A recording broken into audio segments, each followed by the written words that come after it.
Olá, Boa Cícero. noite, Lucinaura. Tudo bem? Você me ouve Boa bem? noite. Sim, Boa escuto bem. noite. Boa noite. Que bom. Já vim anunciando para a turma sobre o tema de hoje. Antes de mais nada, queria agradecer. Eu sei que seu tempo é muito valioso, mas é um tema muito importante. É uma missão de tentar passar o máximo de informações, né, sobre um tema que não se fala tanto na internet, mas merece toda a atenção do mundo. Doutor, eu vou me apresentar. Sou Ciro Memória, sou psicoterapeuta cognitivo comportamental e queria que você se apresentasse e falasse um pouquinho do Instituto. Boa noite a todos. Meu nome é Lucinaura Diógenes, eu sou fundadora e desse,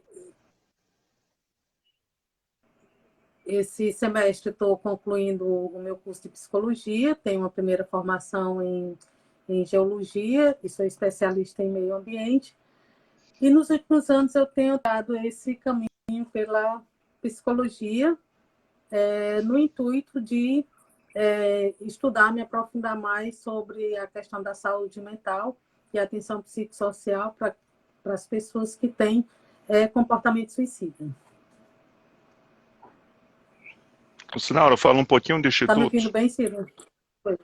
Eu te escuto Certo. O bem. Instituto Biodot, ele é uma instituição sem fins lucrativos que foi criada com o intuito de levar informação sobre a prevenção do suicídio. Nossa primeira intenção era trazer informação para as pessoas, desconstruindo os estigmas e tabus, para que as pessoas que passam por uma situação de comportamento suicida pudessem ter acesso a um atendimento psicológico, a ser acolhido na sua dor e nas suas necessidades. Então, o Instituto trabalha com a informação através de palestras, de artigos, de narrativas, trabalha com o acolhimento à pessoa que tem comportamento suicida ou algum transtorno mental relacionado, que é o atendimento psicológico, psicoeducação, e a gente também trabalha com apoio às famílias enlutadas por suicídio. Então,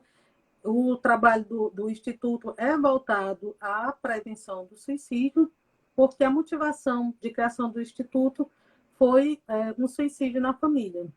A minha filha adolescente, Bia Dott, com 13 anos, ela morreu por suicídio em 2008, e a gente, enquanto família, ficou impactado, como muitas famílias também ficam surpresas de não ter percebido sinais, de não entender porque uma pessoa pensa em não mais viver e como que acontece na frente da gente, na frente de uma família, e a família não se deu conta do que aconteceu. Então, assim,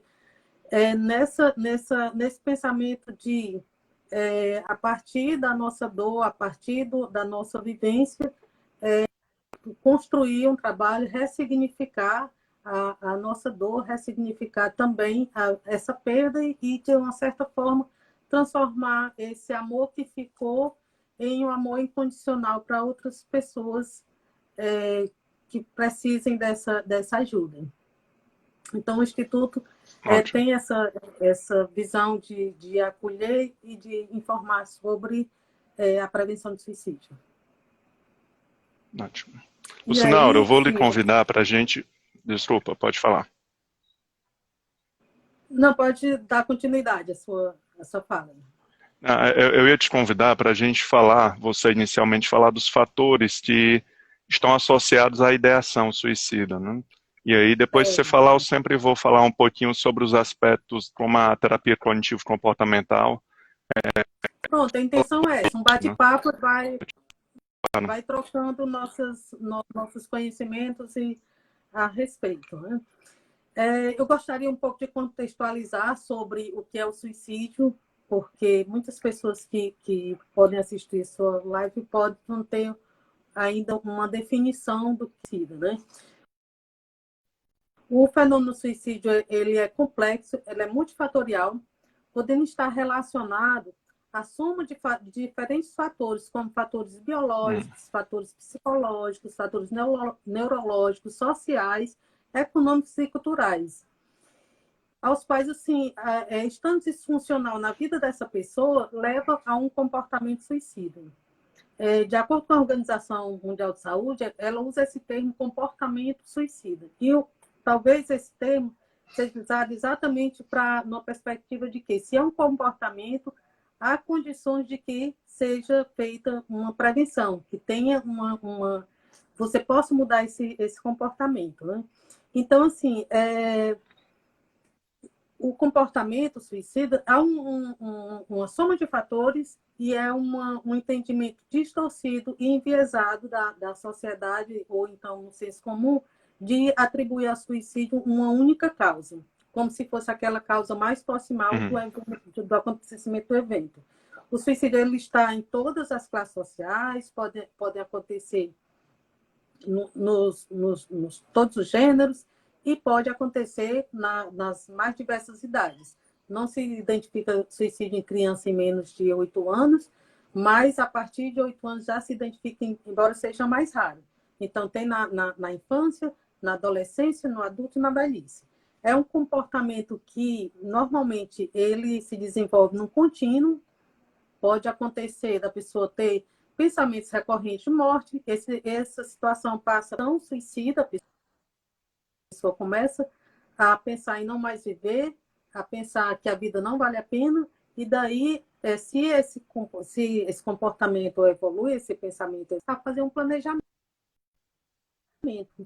Ele pode fazer tanto um planejamento virtual, como pode começar a executar esse plano, procurar quais são os métodos, marcar dia, local, quando vai ser, como vai ser. E a última fase seria executar esse plano que pode terminar numa tentativa ou ser fatal. E aí, quando é que tem uma tentativa, muitas vezes é que a família, ou as pessoas que estão no entorno dessa pessoa, vai perceber que tinha alguma coisa que não estava normal, ou que não estava bem com aquela pessoa, né? E aí, como é que acontece? Nesse comportamento, tem um fator também que é muito interessante, que se leva em consideração, é a intencionalidade, para saber se foi um acidente, a pessoa tinha intenção suicida. Muitas vezes se faz uma pesquisa com a pessoa, uma autópsia psicológica, a pessoa mesmo manifesta que a intenção era aquela quando ela sobrevive a esse comportamento. Então, assim, as pesquisas, os estudos mostraram que tem fatores predisponentes e fatores precipitadores. Quando você identifica esses fatores predisponentes e esses fatores precipitadores, você já pode começar a trabalhar uma prevenção com essa pessoa. Então, os fatores predisponentes são fatores que eles vão se instalando, vão ocorrendo na vida da pessoa ao longo da vida dela. Ou então, pode ser no passado não muito distante. Pode ser, mas pode ser que venha desde a infância alguns fatores ocorrendo. Tem alguns fatores que eles são mais evidenciados, que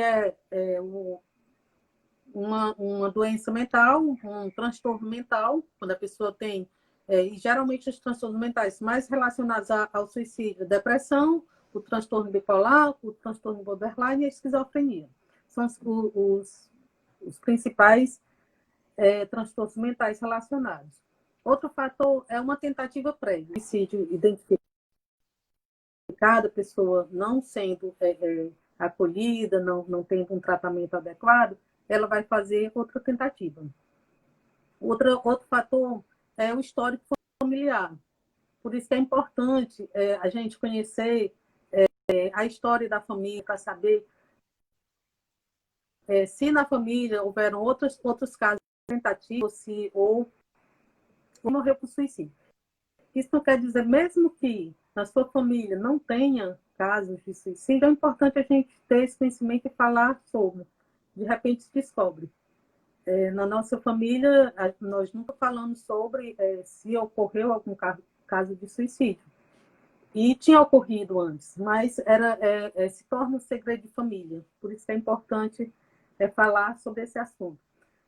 Outros fatores predisponentes: abuso físico e sexual na fase da infância e adolescência, traços de personalidade, pessoas com personalidade impulsiva, personalidade agressiva, pessoas perfeccionistas, baixa capacidade de tolerância à frustração, quando a pessoa sempre tem tudo que quer, ela não conhece não ganhar as coisas, não conhece o que é perder, não tem resiliência para algumas situações difíceis, abuso de álcool e droga e histórico de abandono. A pessoa tem sempre uma história de abandono pelos pais, pelo amante, pelo namorado, pelos colegas, então esses são fatores predisponentes. Os fatores precipitantes, associados ao ar, pela sociedade, pela família, são aqueles que estão mais próximos ao ar. E aí esse padrão atribui, não, o suicídio foi por causa tal, por uma desilusão amorosa. Então, tem a situação de desespero, com perda de um ente querido, uma perda de emprego, são rompimentos, né? Desilusão amorosa, desilusão não só amorosa, mas desilusão com amigos, sentimento de desamparo.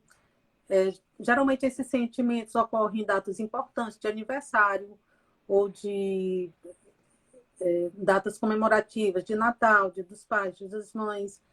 Sentimento de vazio, muito relacionado à questão da tentativa de suicídio. A pessoa desenvolve coisas e faz trabalhos e se sente pleno naquele.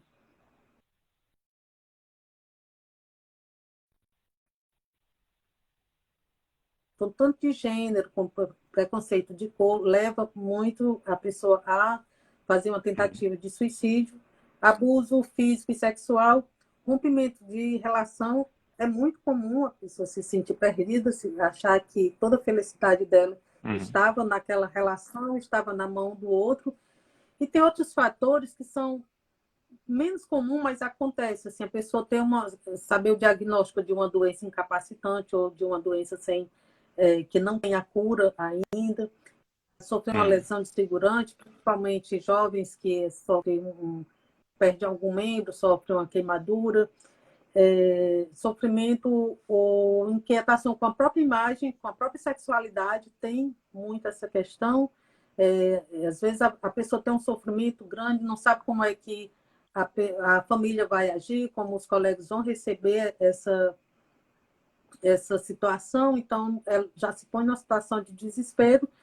E também nas relações de trabalho. Tem muita situação de estresse que a pessoa se sente pressionada, que não dá conta do seu trabalho e chega numa situação de pensar em não mais viver. Então, esses são os fatores precipitantes e predisponentes mais comuns.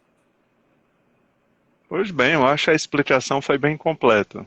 Eu vou tentar completar mais com a parte cognitiva e a parte comportamental, porque você já falou de todos os fatores estressores externos, ou de história de vida, ou biológicos, né?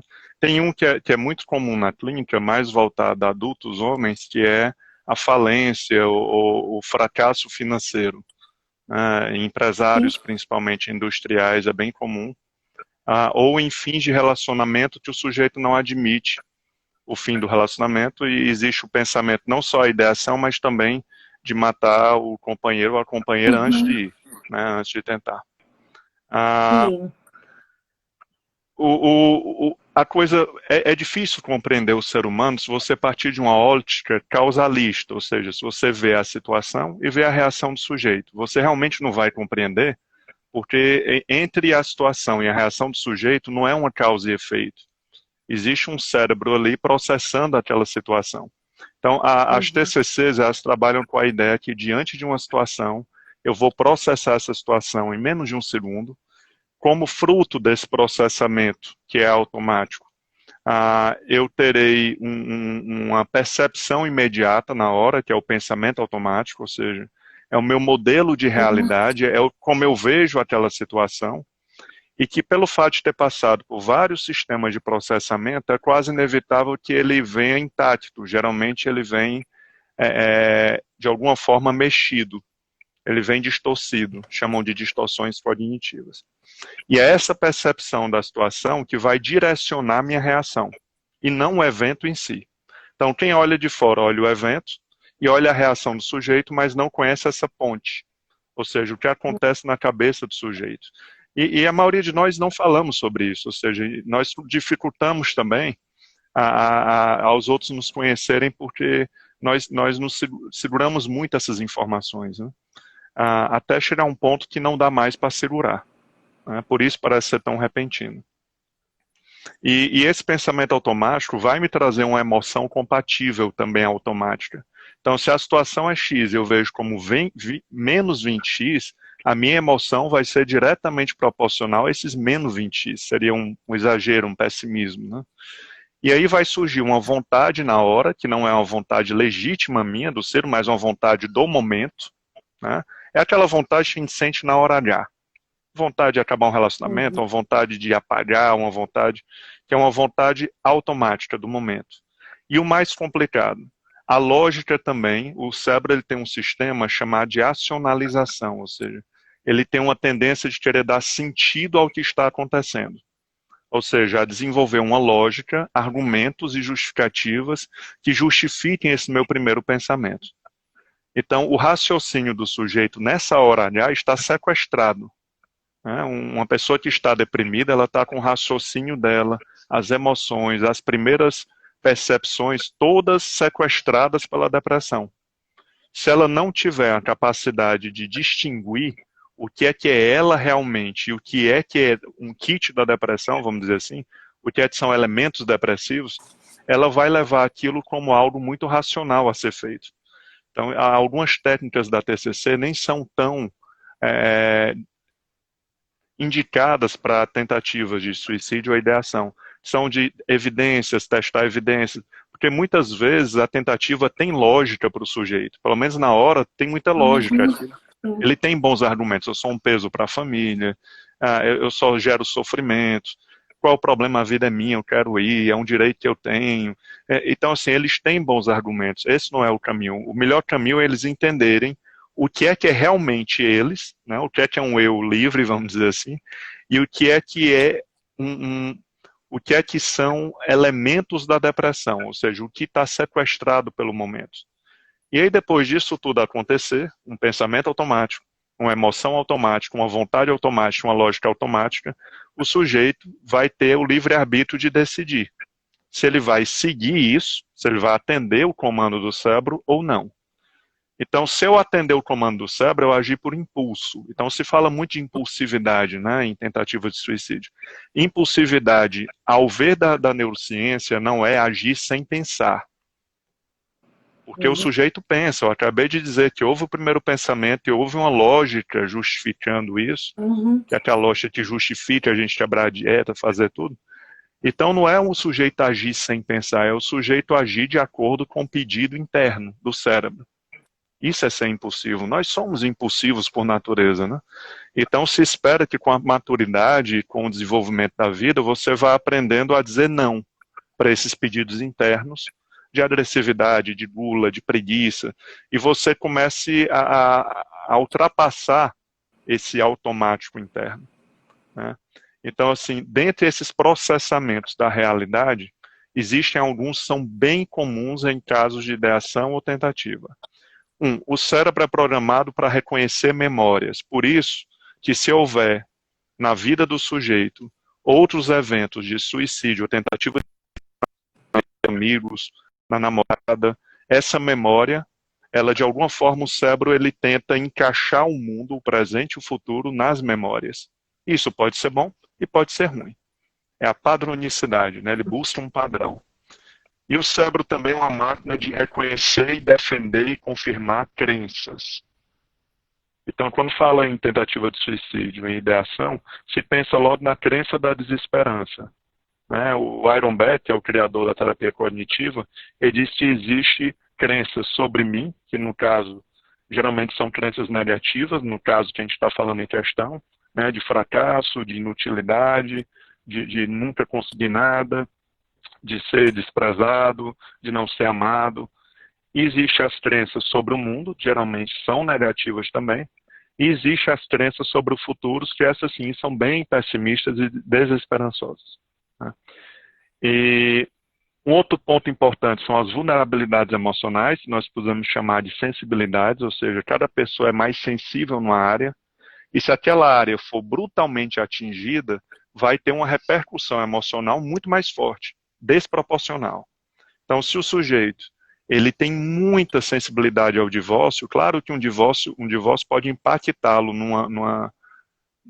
num peso que pode gerar um caso de depressão e um pensamento de acabar com tudo, né? Então, essas vulnerabilidades elas vão explicar por que tem áreas que atingem tanto e outras áreas que não me atingem tanto. Então, é bom investigar isso e conhecer quais são as sensibilidades dos seus filhos. Claro que ninguém expõe isso, né? A gente vive uma sociedade que a gente não expõe o nosso lado mais fraco, que na verdade não é fraco. O outro só vai me tratar bem se ele souber onde dói, né? E um outro fator importantíssimo, o humor. O humor de todo o sistema de processamento é talvez o que tem maior impacto na distorção do pensamento, né? Então, se eu tiver com humor eufórico ou deprimido, obrigatoriamente, por leis biológicas, eu vou distorcer bem a realidade. Mas, claro, eu estou falando de distorção, mas nós somos educados pela cultura, e para a natureza é muito mais vantajoso eu não admitir que eu estou distorcendo, que eu estou desesperançoso. É difícil alguém admitir que está sendo pessimista, né? Geralmente as pessoas, eu estou sendo realista, a minha realidade é que é ruim. Então, o realista é um sujeito treinado a ver o lado bom. Então, ele tenta ver os dois lados, que é bem raro. Então, dentro dessa história do humor, é interessante porque se o humor estiver deprimido, o que a neurociência cognitiva hoje diz é que as lembranças ruins estarão mais disponíveis. Vamos imaginar que as lembranças, existem lembranças boas e ruins, dentro de um balde. Então, as lembranças ruins ficariam mais no topo desse balde, mais disponíveis para os sujeitos. Assim como percepções negativistas ou pessimistas da realidade estariam mais disponíveis, assim como previsões negativas também. Não quer dizer que o sujeito vá ter, mas existe uma disposição biológica para ter mais acesso a esse tipo de conteúdo. Uhum. E claro que a atitude do sujeito, ele tem toda a tendência para seguir um impulso e ser impulsivo. Mas nós somos os únicos animais que podemos dizer não ao cérebro e se comprometer com a vida, se comprometer com alguém. Por isso, na terapia que está relacionada a esse tipo de caso, se fala muito em compromisso com a família, compromisso com os amigos, compromisso com a terapia. Porque o sujeito sem compromisso e que tem esse conjunto de fatores de predisposição à ideação, se ele não tiver compromissos, ele vai acabar seguindo o impulso, né? Ele pode dizer, hoje eu estou bem, hoje eu não penso em me matar. Então o impulso dele é de não morrer. Mas como ele vai reagir quando vier um impulso de parar tudo, né? Porque a sua prática, você tem mais tempo que eu ainda nessa área, mas o fato comum é que pouca gente quer morrer. A maioria deles não quer morrer, eles querem só parar com aquele dia a dia sofrido e sem sentido. Se eles pudessem, se eu pudesse desligar e ligar mais lá na frente, quando minha vida estivesse melhor, eu desligaria, né? Então, o quadro ele envolve muita coisa, não só a psicologia, mas fatores externos, socioeconômicos, nós sabemos disso, e dependendo da faixa etária e a faixa econômica, os fatores que disparam e predispõem mudam muito. Mas o mais importante, o fator que dispara, ele não necessariamente é o causador, ele é só a gota final. Geralmente o sujeito já é predisposto por todos esses pontos que a gente vem conversando.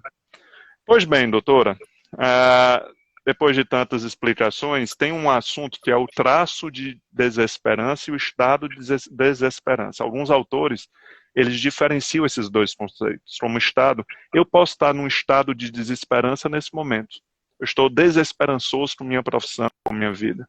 O traço não, é uma construção do sujeito que ele é muito vulnerável a qualquer frustração. Então, uma frustração fraca já acorda essa crença de desesperança nele, e toda a cascata emocional que vem depois disso. Pois bem, doutora,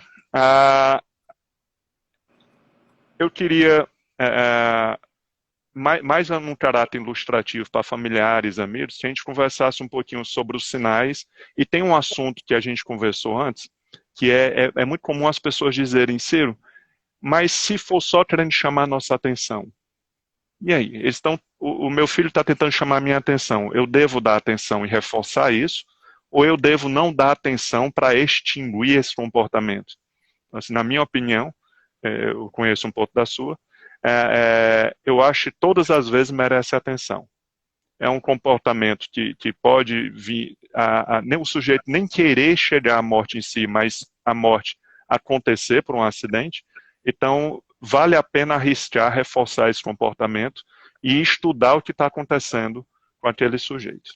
Doutora, vamos lá entrar nesse assunto de sinais e o que pode chamar a atenção da família, né? Essa questão de que você falou, se a pessoa está realmente pensando em se matar, está com essa ideia, ou se ela quer chamar a atenção da família. Então, assim, se a pessoa manifestou, ela comunicou que alguma coisa não está bem. Então, se a pessoa deu algum sinal, é preciso que a gente leve em consideração e não desqualifique. Se a pessoa disse que a vida está difícil ou deu qualquer outro sinal que não está bem, é importante que leve essa comunicação como verdadeira. Se for uma barganha ou se for uma manipulação, esse sujeito também está precisando de ajuda, porque alguma coisa está acontecendo, né?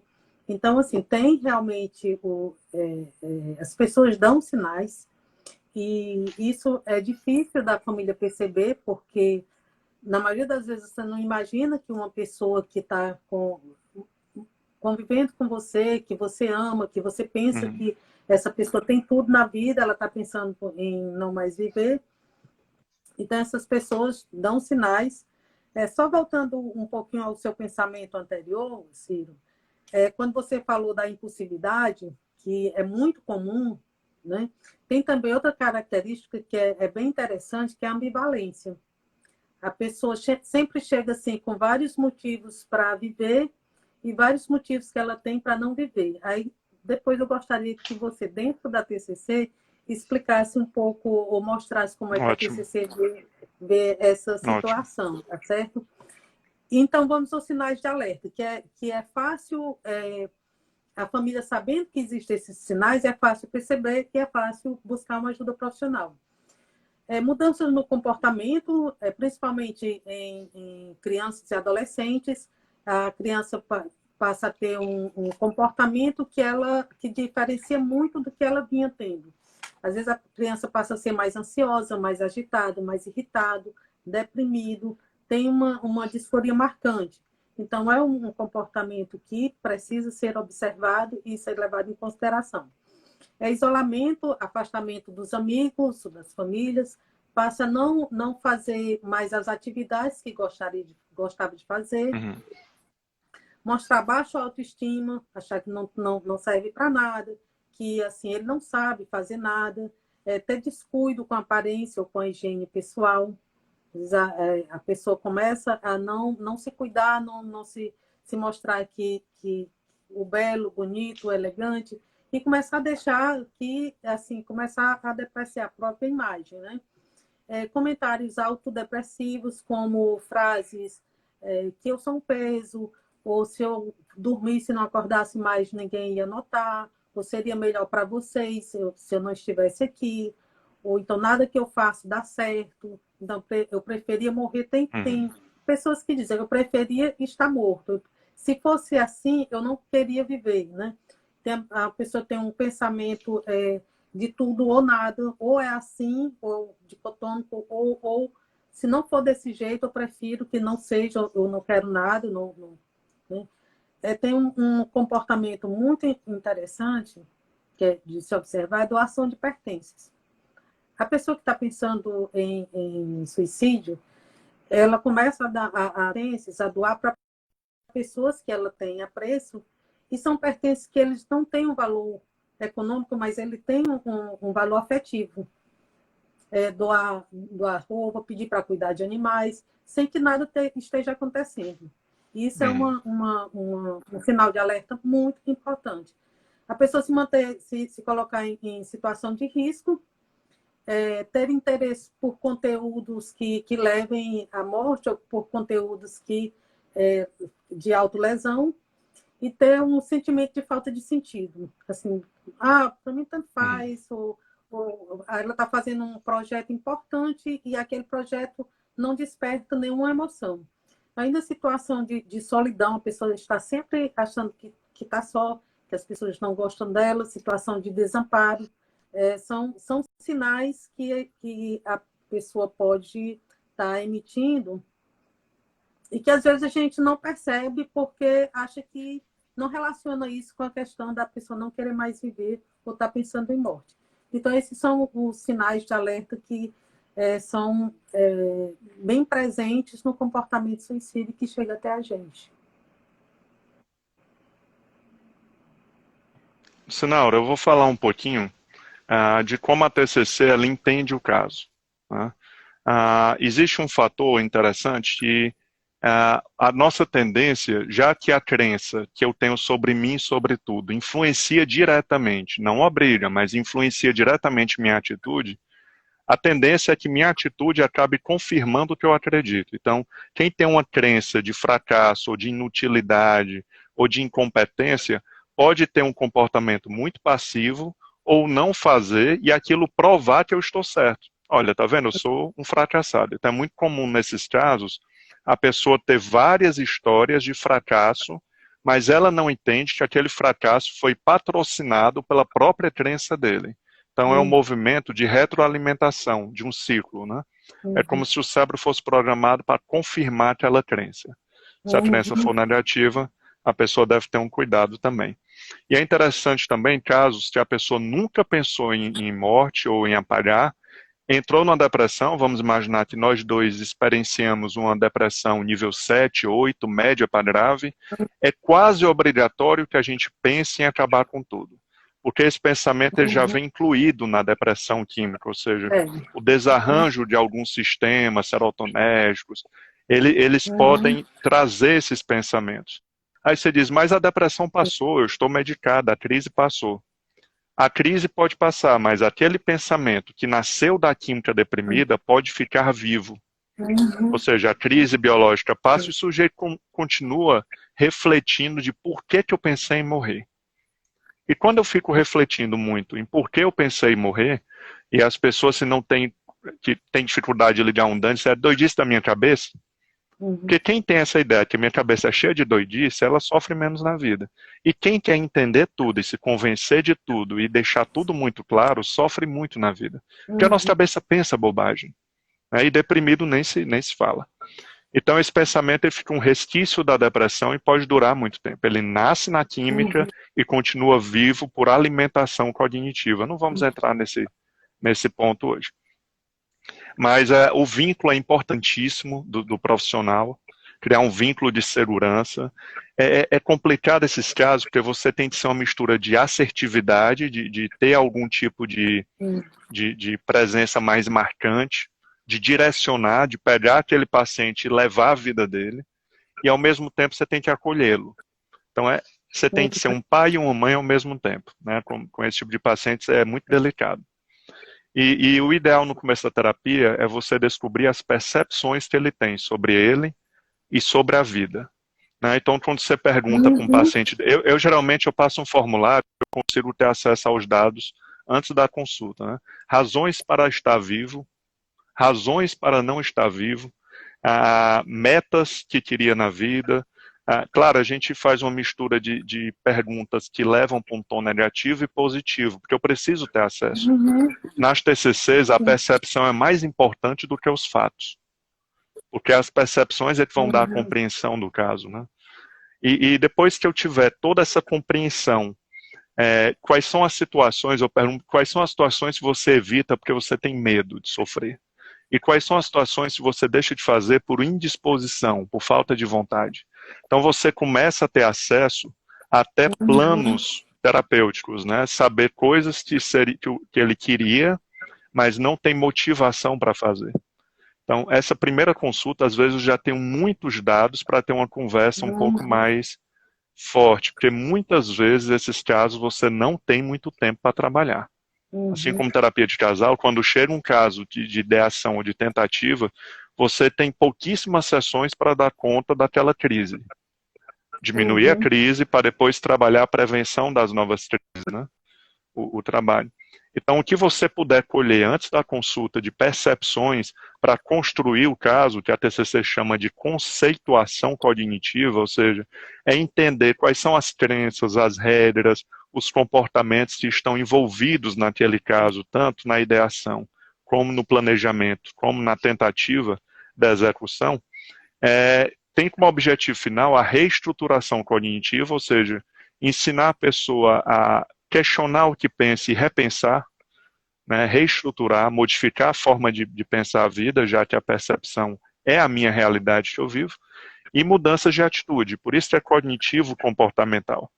Nesse processo, a psicoeducação, que nada mais é do que explicar o que está acontecendo no sujeito, né, tanto na parte psiquiátrica, explicar o transtorno dele, ou explicar as reações dele, a psicoeducação é um processo cognitivo de mudança, né? É uma técnica cognitiva.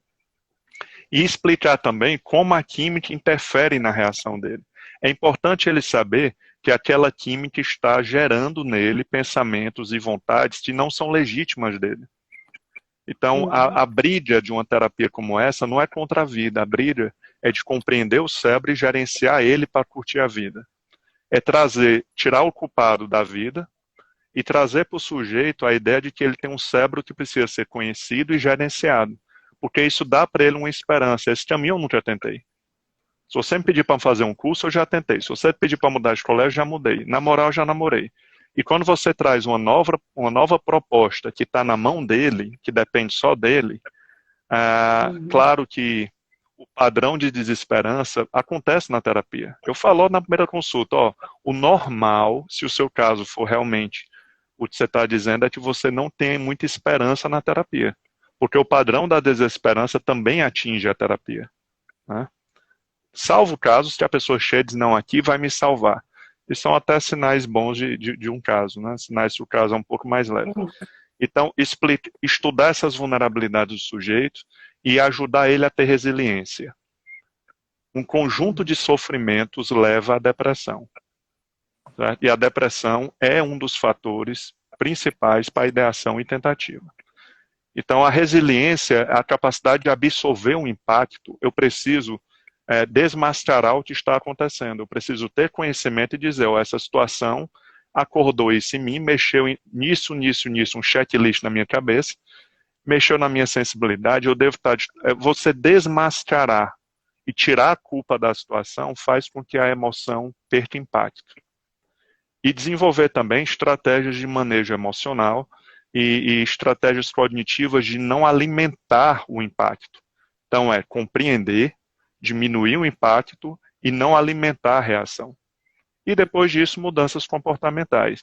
E aí se fala em treino de assertividade, que nesses casos é importantíssimo ajudar o paciente a falar o que pensa com jeito. Não de forma agressiva, porque a agressividade ninguém leva a sério, mas dar sua opinião, falar o que sente com jeito, que o outro entenda. Treino de resolução de problema, então você desenha um problema e as opções A, B, C, D para aqueles problemas, entendeu? A última opção é ligar para o terapeuta. Tente essa.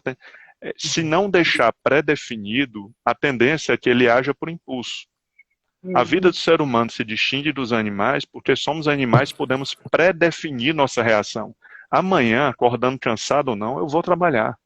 Quer dizer, já está pré-definido. Eu estou comprometido com isso. Então, com os pacientes de ideação e tentativa, a ideia é criar compromissos dele com a terapia, compromissos dele com a família, e aí a orientação de família é importantíssimo, porque os pais estão naquele momento de muita impotência, né, de não saber, se eu deixar meu filho tomar banho, eu tenho que ficar de olho. E muitas vezes você já deve ter acompanhado disso. O momento de maior perigo é quando a depressão passa e o sujeito volta a ter energia. Porque se ele estiver muito Isso. deprimido, nem energia para morrer ele Ele não tem. tem energia. Aí quando ele melhora, eu digo, ó, fiquem de olho, é o momento de risco. Mas ele está ótimo, Ciro. Meu filho está ótimo, ele está com alegria, pois fique de olho. Leve ele para fora, passeie com ele, porque pode parecer incoerente, mas é muito comum, pelo menos na minha prática.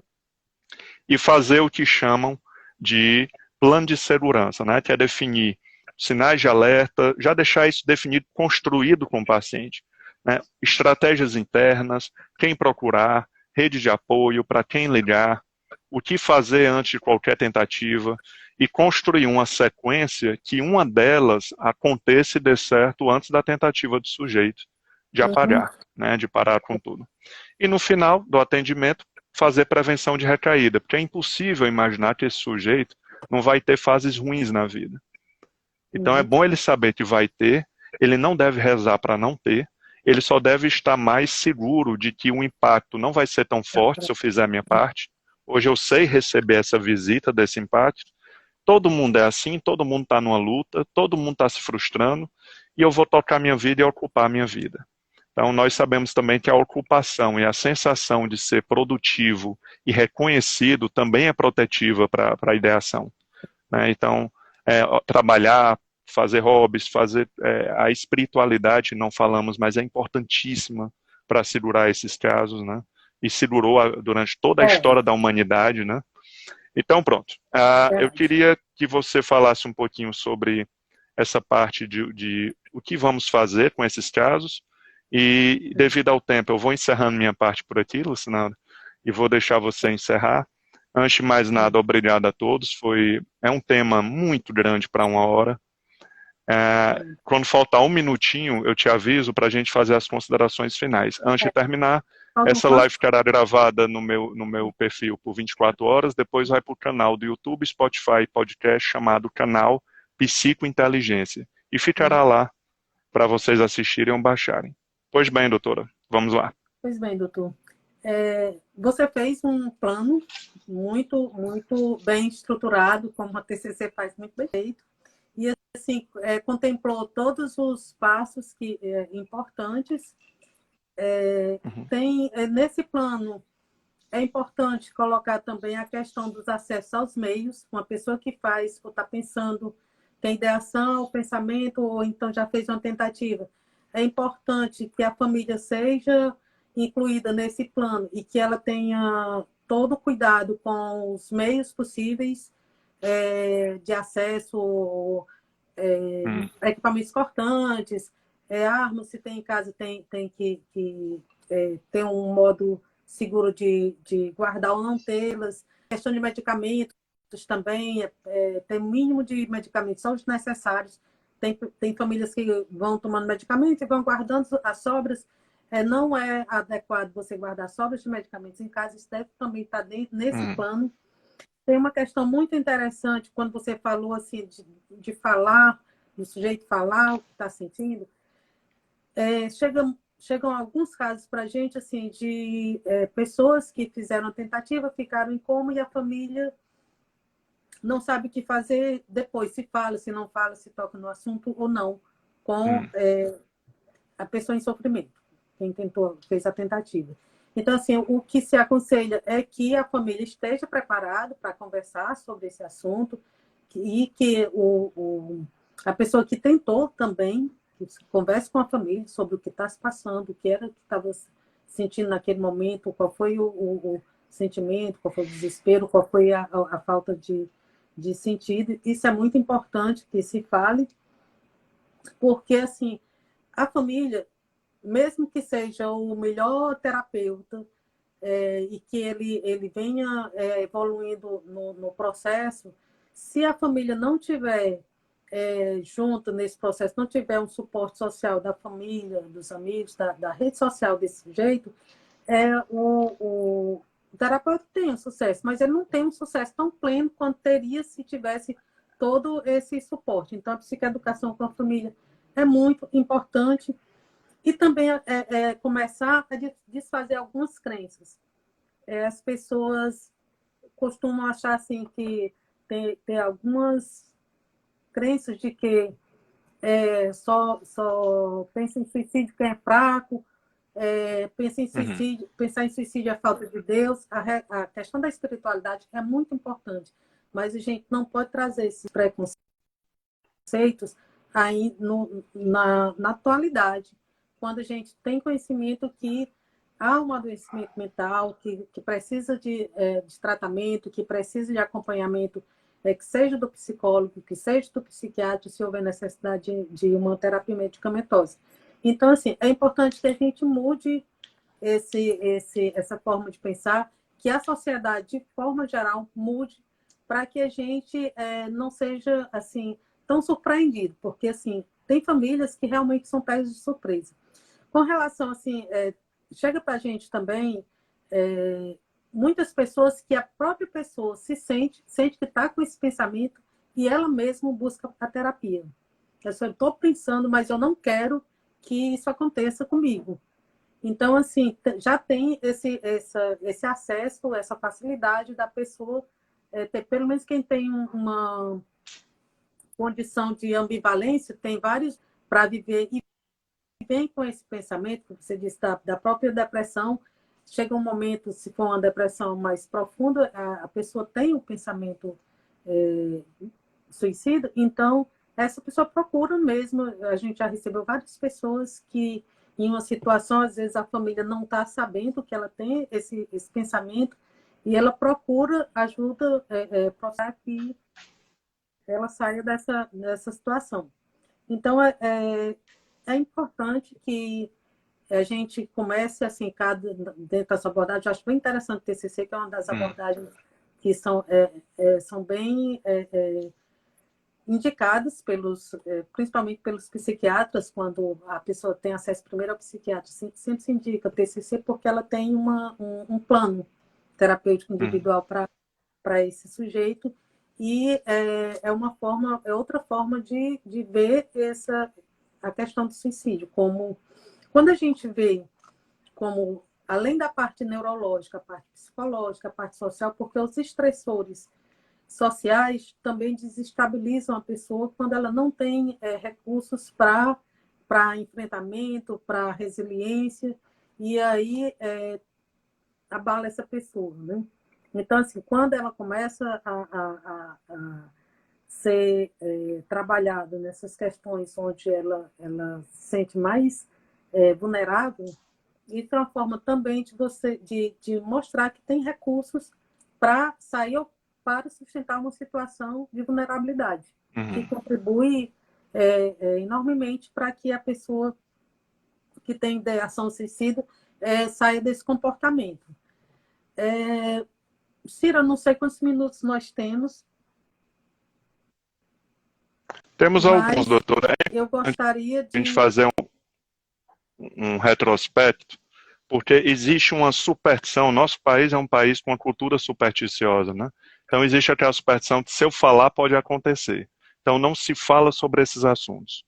Então, historicamente, a sexualidade, drogas, falar sobre um pensamento suicida, existe um tabu de falar sobre esse assunto. Isso ele não resolve. A ideia é que as pessoas possam falar com mais Desculpa, cortou um pouquinho. É um mito, É um mito. Essa questão, até porque o suicídio ele foi muito ligado à questão do pecado, tido como um ato pecaminoso, imoral, e que vai contra a sociedade, que vai contra o pensamento religioso. Então, isso foi assim cristalizado ao longo da história, né? Por isso que a gente ainda tem essa dificuldade de falar sobre o suicídio enquanto uma questão de saúde mental. E a gente sabe que o suicídio acontece, ele é subnotificado exatamente por essas questões. Para cada pessoa que morre por suicídio, outras 20 tentaram, e é um número bem expressivo de pessoas, né? E essa questão de que não se deve falar, ela está muito relacionada ao efeito Werther, que foi a partir de uma obra de Goethe, que ele falou sobre o caso, o sofrimento do jovem Becker. E esse jovem, ele morre por suicídio no século XVIII. Essa obra circulou na Europa e porque alguns jovens liam essa obra, eles tinham um efeito de repetição. Eles achavam, imitavam esse personagem. Então, isso aí também se criou essa questão de que se falar sobre suicídio vai aumentar os casos. Mas também tem outro efeito, que chama-se o efeito Papagima, que é exatamente que, se você falar de forma correta, de forma adequada, como prevenção, como forma de que o suicídio pode ser um comportamento que pode ser alterado, que pode ser mudado com ajuda profissional. Esse efeito, ele também diminui os casos. Por quê? Porque a pessoa encontra onde buscar ajuda, qual é o profissional que ela pode procurar, como é que ela pode fazer para sair dessa situação. Ela sabe que pode ser dificultada por alguém. As pessoas começam a ter respeito pelo sentimento dela. Então, uma escuta respeitosa, uma escuta confirmando aquele sofrimento. A pessoa disser que está sofrendo, só acredita que você está sofrendo. Só quem sabe quem sofre é aquela pessoa que está dizendo, né? Então, assim, a gente não pode medir sofrimento ou comparar sofrimentos. É uma escuta. Você escuta respeitosamente, às vezes, só o sujeito falar desse sofrimento, ele já alivia um pouco a dor dele. Então, assim, tem esses efeitos de repetição e tem esse efeito também que, Papagima, que é outro efeito que diminui essa questão da repetição, de não falar. Existiram Então, casos nesses últimos anos, Lucinão, que não entra muito nesse perfil que a gente está falando, mas esses casos de desafios da internet, desafios em grupo de WhatsApp, para mostrar masculinidade ou superioridade, e aí sim, são suicídios praticamente acidentais, né? Em que o sujeito bota um saco na cabeça e ali, eu acho que a gente não deve nem considerar, vamos dizer, um suicídio clássico, como a gente está falando, né? Mas foram comuns, graças a Deus diminuiu, a baleia azul, né? Tinha todas essas sequências junto aos adolescentes, e é importante a gente lembrar que o ser humano, ele pensa muita coisa besta e muita coisa boba. Então é normal um dia eu com a raiva desejar a morte de alguém, eu não sou um assassino, eu não sou o que eu penso. Então se eu penso em morrer, isso não é um grande problema. A natureza humana tem esses pensamentos. E se a gente não fala sobre o assunto de forma mais tranquila e que faz parte da natureza, a pessoa começa a achar que ela tem algum problema. Então, um dos papéis da terapia é mostrar que a natureza humana acontece com quase todo mundo isso, acontece com... E a pessoa diz, então não é anormal, não é normal.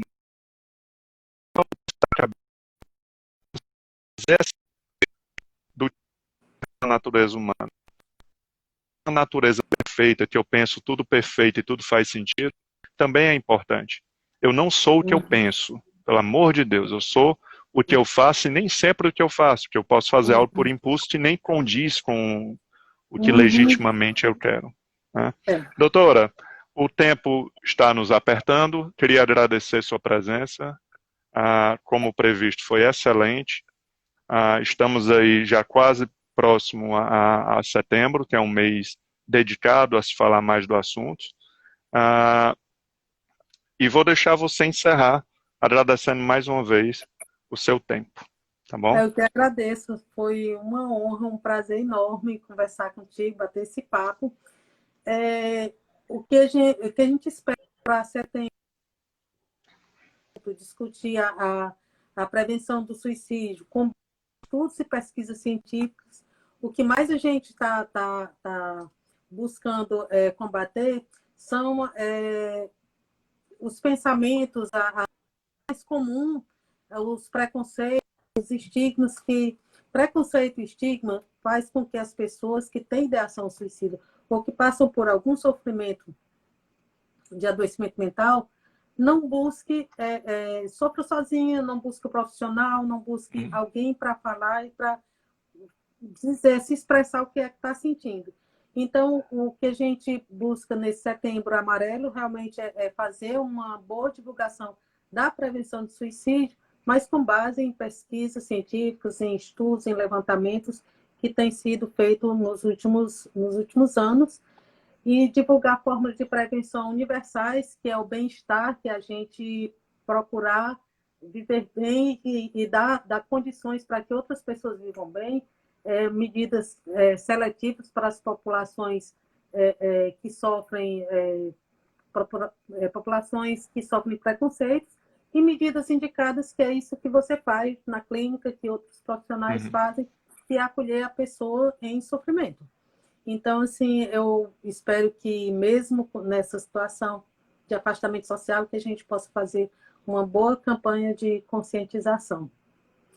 E, mais uma vez, eu gostaria demais de agradecer o convite e, assim, estou aberto para outras oportunidades, se for da sua vontade.